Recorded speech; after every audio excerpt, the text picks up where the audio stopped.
semuanya, apa kabar? Ya, senang. Amin. Senang bisa jumpa Bapak Ibu kembali. Dan hari ini kita akan membaca satu kebenaran firman Tuhan di dalam Kejadian 22. Kejadian 22 ayat 1 sampai dengan ayat yang ke-8. Demikian bunyi firman Tuhan. Setelah semuanya itu, Allah mencoba Abraham. Ia berfirman kepadanya, Abraham, lalu sahutnya, ya Tuhan, firman-Nya, ambillah anakmu yang tunggal itu, yang engkau kasihi, yakni Ishak, pergilah ke gunung Moria, dan persembahkanlah dia di sana sebagai korban bakaran pada salah satu gunung yang akan kukatakan kepadamu. Keesokan harinya pagi-pagi bangunlah Abraham. Ia memasang pelana keledainya dan memanggil 2 orang bujangnya beserta Ishak anaknya.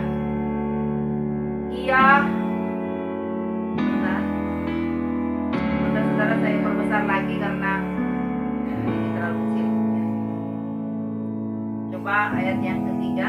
Keesokan harinya pagi-pagi bangunlah Abraham. Ia memasang pelana keledainya dan memanggil 2 orang bujangnya beserta Ishak anaknya. Ia membelah juga kayu untuk korban bakaran itu, lalu berangkatlah ia dan pergi ke tempat yang dikatakan Allah kepadanya. Ketika pada hari ketiga Abraham melayangkan pandangnya, kelihatanlah kepadanya tempat itu dari jauh. Kata Abraham kepada kedua bujangnya itu, tinggallah kamu di sini dengan keledai ini. Aku beserta anak ini akan pergi ke sana. Kami akan sembahyang. Sesudah itu kami kembali kepadamu.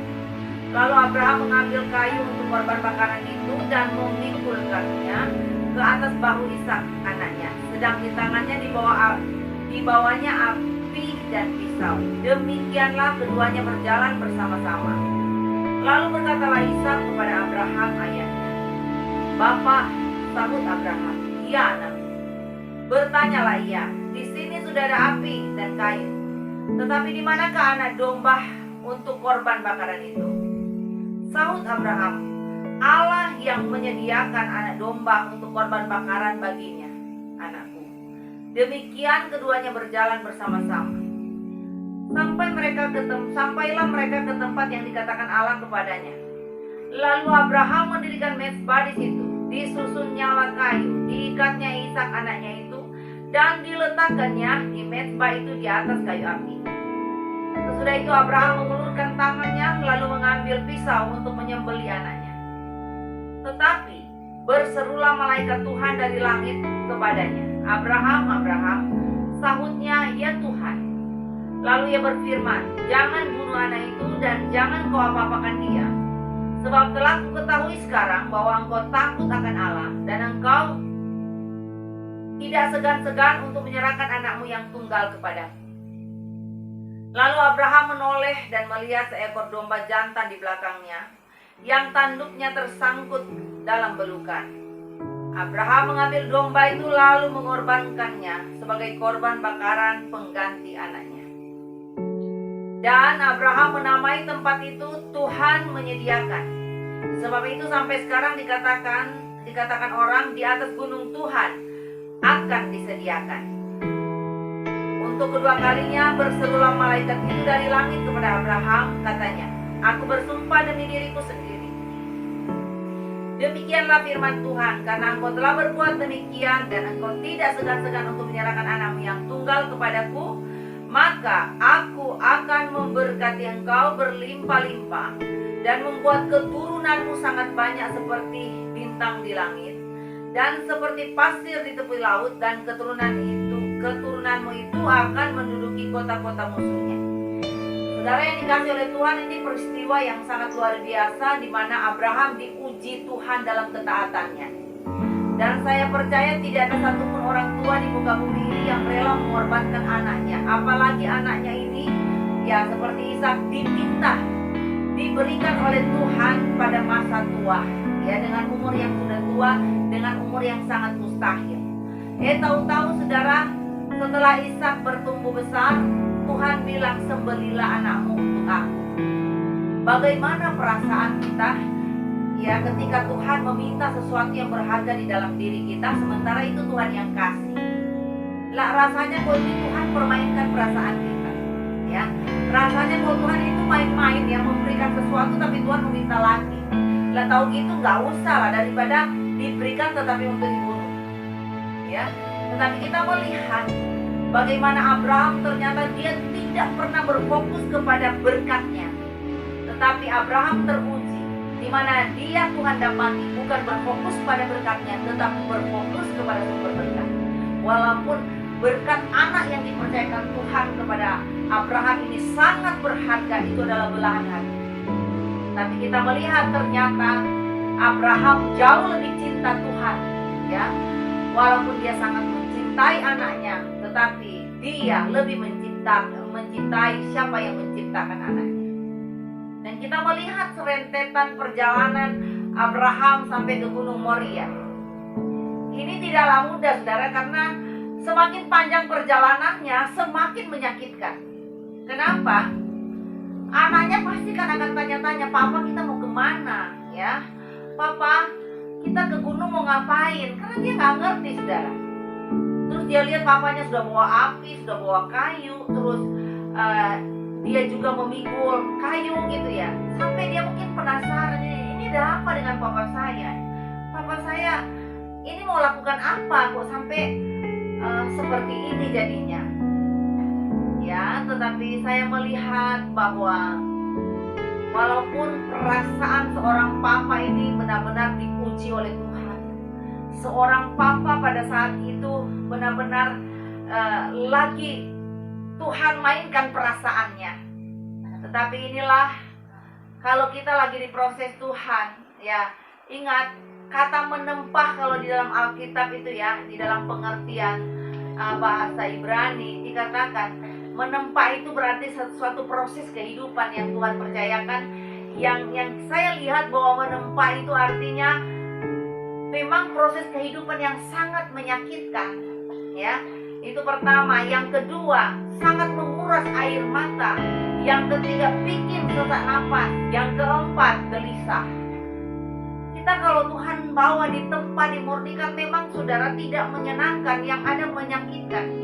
Bahkan mungkin tiap hari kita ini hanya bisa menangis dan menangis. Seperti yang kita dengar kesaksian malam hari ini. Kalau mana di tempat Tuhan, ya apalagi para wanita ya, yang terjadi adalah hanya bisa menangis dan menangis. Setelah itu saudara, ya saya pribadi ya, setelah nangis kadang-kala dengan banyaknya beban bisa sesak napas loh saudara. Karena apa? Kadang-kala kita harus tarik napas panjang. Karena apa? Terlalu berat penderitaannya. Kemudian setelah itu gelisah. Nah inilah yang dialami, saya percaya ini yang dialami oleh Abraham. Bagaimana sepanjang jalan dia sedang berpikir, Tuhan kok bisa begini ya, tapi maunya Tuhan saya harus kerjakan karena dia cinta Tuhan. Waduh, Tuhan rasanya seorang laki-laki untuk meneteskan air mata ini, aduh, bikin malu ya, dia laki-laki. Tetapi yang namanya tekanan dimurnikan, saudara, pasti saya percaya Abraham itu, aduh, rasanya ingin mengeluarkan air mata jadi-jadinya, saudara. Karena apa? Aduh, siapa yang tahan ya melihat nanti dia akan bunuh anaknya sendiri. Aduh, saudara, mungkin gak kuat. Bahkan mungkin sebelum dia sampai ke Gunung Moria, belum nyampe dia sudah sesak napas, saudara. Dan dalam perjalanan itu pasti dia gelisah sekali. Tapi kita melihat bagaimana Tuhan benar-benar tempat kehidupan Abraham. Bukan saja kita melihat ditempa dari dalam, luar dalam benar-benar ditempa oleh Tuhan. Ya saya percaya kalau kita lagi di tempat Tuhan, luar dalam, wah, pasti akan jadinya bagus, saudara. Tapi kitanya yang tidak tahu maksud kehendak Tuhan memang sakit dan sangat sakit. Singkat cerita, saudara, setelah sampai di Gunung Moria, Ishak masih bertanya, "Papa, kita mau ngapain? Mana yang mau dipersembahkan?" Saudara, pasti Abraham tidak bisa menjawab. Yang terjadi adalah mungkin dia hanya diam sambil menangis, saudara ya, menahan air mata. Saya percaya dia bisa teriak loh ya. Mungkin dia bertanya kenapa dan kenapa. Tetapi dia nggak bisa kenapa waktu itu, saudara, karena dia harus pasrah pada kehendak Tuhan. Coba bayangkan seorang papa ya, ketika harus mengambil anaknya, ditidurkan dan siap untuk disembelih. Aduh saudara, bagaimana perasaan seorang papa? Tetapi ketaatan Abraham itu diuji ya. Ketika dia siap membunuh anaknya ya. Aduh, benar-benar saya bilang ini satu peristiwa yang membuat saya kalau berfantasi saya bisa merinding ya. Kadangkala saudara ya, mungkin akan muncul pertanyaan-pertanyaan dari pihak Ishak. Papa, mana domba yang disembelih ya? Aduh saudara, jawab Abraham cuma apa? Tuhan sudah menyediakan, lu gak usah bingung, Tuhan sudah menyediakan. Dan saya percaya kata menyediakan di sini itu ya, kalau saya baca pengertian bahasa dasarnya, bahasa Ibrani itu artinya begini: Tuhan sedang mengamati, Tuhan sedang melihat. Saudara, waktu itu memang Abraham tidak bisa melihat, tapi Tuhan tahu. Tuhan sangat mengamati kehidupan Abraham. Tuhan melihat dari tempat yang maha tinggi. Tapi kita melihat apa yang tidak mampu kita lihat dengan mata jasmani, itu yang dilihat oleh Tuhan. Tuhan akan mengerjakan yang terbaik. Walaupun kita merasa kondisi kita sekarang ini kurang baik, tapi saya percaya Tuhan tidak pernah merancangkan kecelakaan. Tetapi yang Tuhan rancangkan adalah semua untuk kebaikan kita ya. Dan apa yang terjadi ketika tangan Abraham sudah terangkat, wah ini benar-benar ya, hitungan detik ini Abraham akan menghabisi anaknya sendiri. Dan muncul pikiran ya, pasti akan ada di pikiran, waduh bagaimana kalau pulang ya, orang mau bilang apa, si Sarah mau ngomong apa, pasti dia akan disalahkan 100%. Karena dia kok bisa membunuh anaknya sendiri. Apa kata masyarakat, kok ada hamba Tuhan membunuh? Ya pastilah dakwaan-dakwaan si iblis bermunculan di telinganya saudara. Tetapi pada waktu itu Abraham berani ambil langkah. Pada waktu itu Abraham siap ambil resiko karena cintanya kepada Tuhan. Dia sudah tidak memikirkan tekanan yang akan dia alami ketika selesai bunuh Ishak. Dia hanya tahu bahwa dia sedang mengerjakan apa maunya Tuhan, apa yang dikehendaki. Dan benar saudara, detik-detik terakhir saudara, ketika Abraham mau membunuh Ishak, disitulah karya Tuhan terjadi. Muncullah malaikat Tuhan dan berkata, Abraham, engkau tidak perlu membunuh anak. Karena disinilah ya Tuhan bisa membuktikan ternyata engkau cinta sama Tuhan, engkau taat sama Tuhan. Nah lihatlah bahwa orang yang taat itu selalu akan melihat mujizat-mujizat yang tak terduga adanya. Orang yang taat kepada Tuhan, walaupun tidak kelihatan, apa yang kita butuhkan tidak kelihatan dengan mata, tetapi tepat pada waktunya Tuhan menyediakan, Tuhan mengadakan. Sama seperti kesaksian Ibu Erna tadi ya. Kalau mau dipikir dengan tekanan waktu-waktu yang lalu, saya tahu karena sempat konseling sama saya yakin Ibu Erna juga berpikir bagaimana anak saya, apakah bisa membayar SPP ya. Tetapi saya lihat kesaksian hari ini, Ibu Erna mengatakan semua selesai ya, semua Tuhan adakan, dari yang tidak ada menjadi ada. Nah, waktu Ibu Erna berhadapan dengan ujian dan semua dakwaan, tekanan, pemurnian dari Tuhan, nggak tahu kan kalau bisa bayar ya.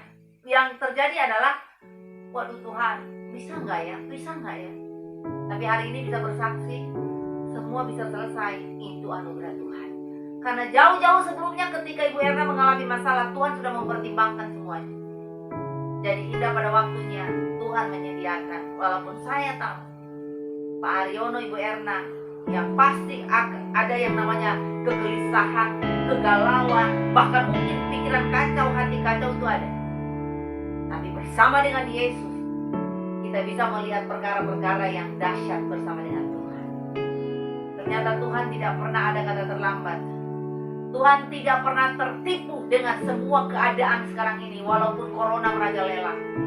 Tapi Tuhan tidak pernah tertipu ya dengan semua yang terjadi sekarang ini. Karena saya percaya memang Dia harus tempat kehidupan kita supaya Supaya dari dalam, kalau sudah bagus, maka di dalam akan keluar hal yang berkilau, sehingga benar-benar di luar bisa melihat bahwa ternyata engkau spesial, ternyata kita ini punya Yesus yang luar biasa, yang membuat kita ini bisa berkilau, ya.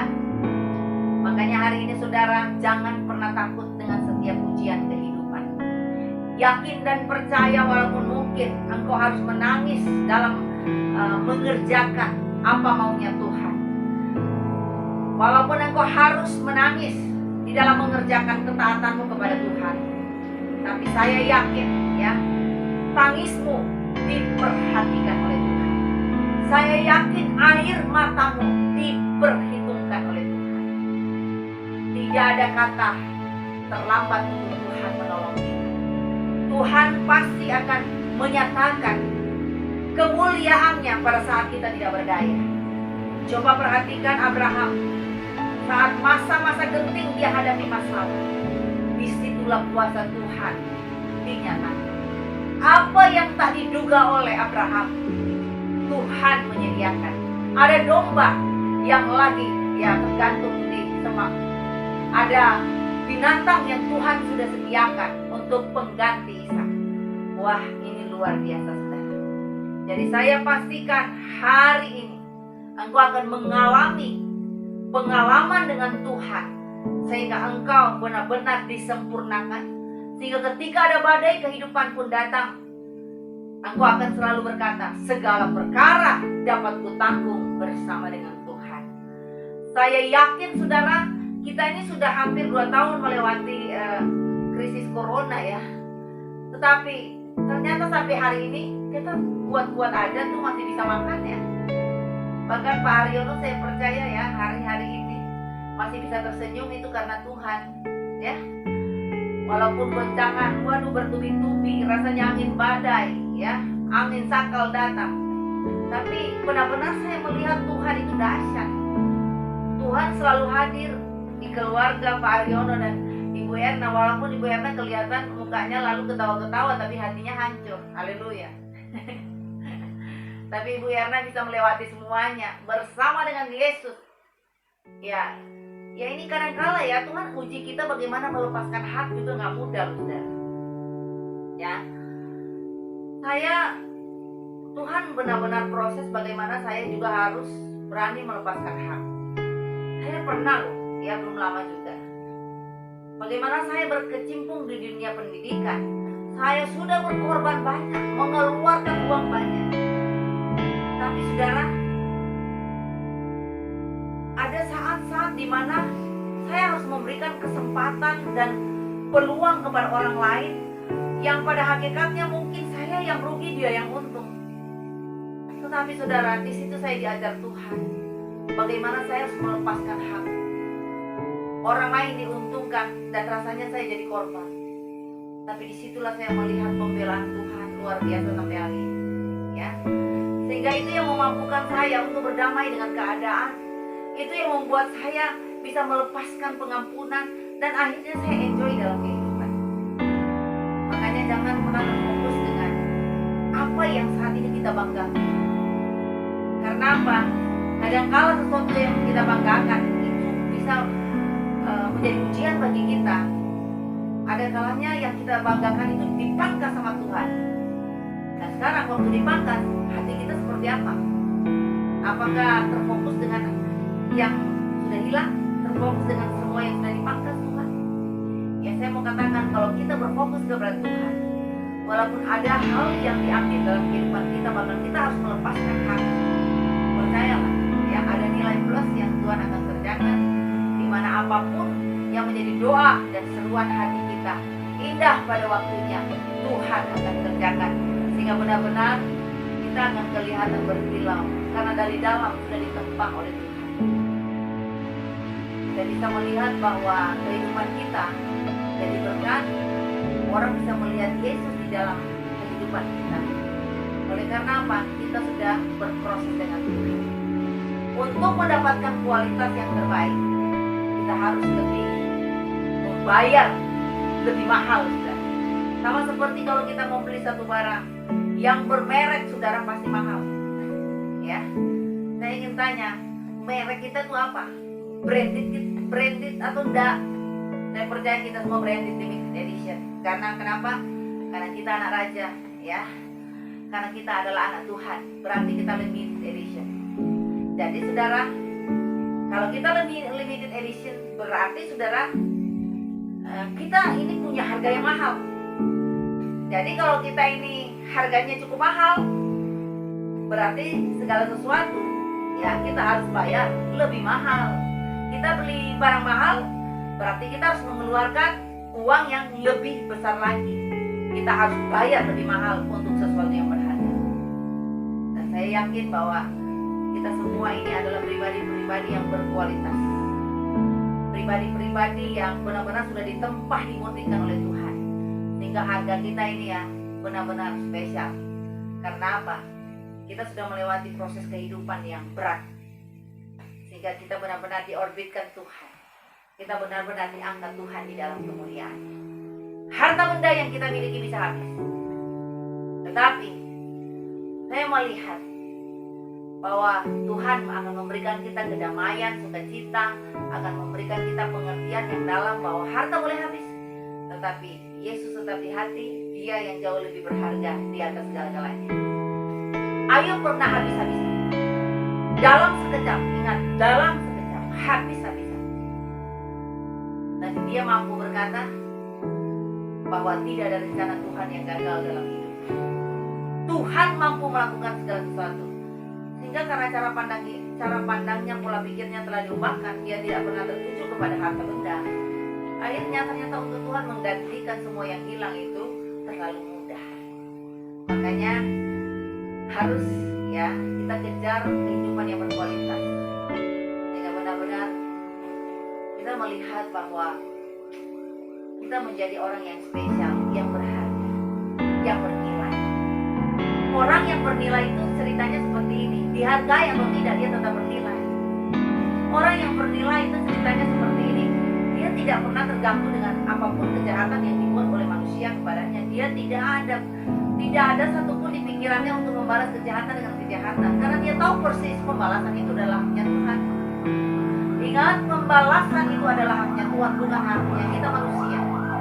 Jadi kita menghadapi setiap masalah ya tenang-tenang aja, nggak dibayar orang ya, walaupun sakit, tetapi saya percaya hati kita tidak tertuju ke situ.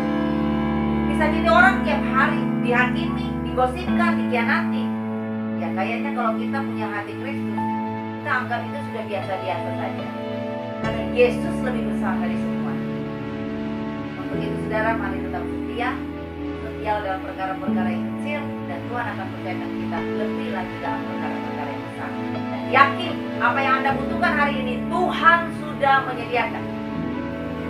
Walaupun tidak kelihatan, tetapi percaya yang tidak kelihatan itulah yang akan dikerjakan Tuhan untuk memperlihatkan kepada kita. Ini loh, walaupun kamu tidak melihat, aku sudah siapkan semuanya, dan itu yang terbaik.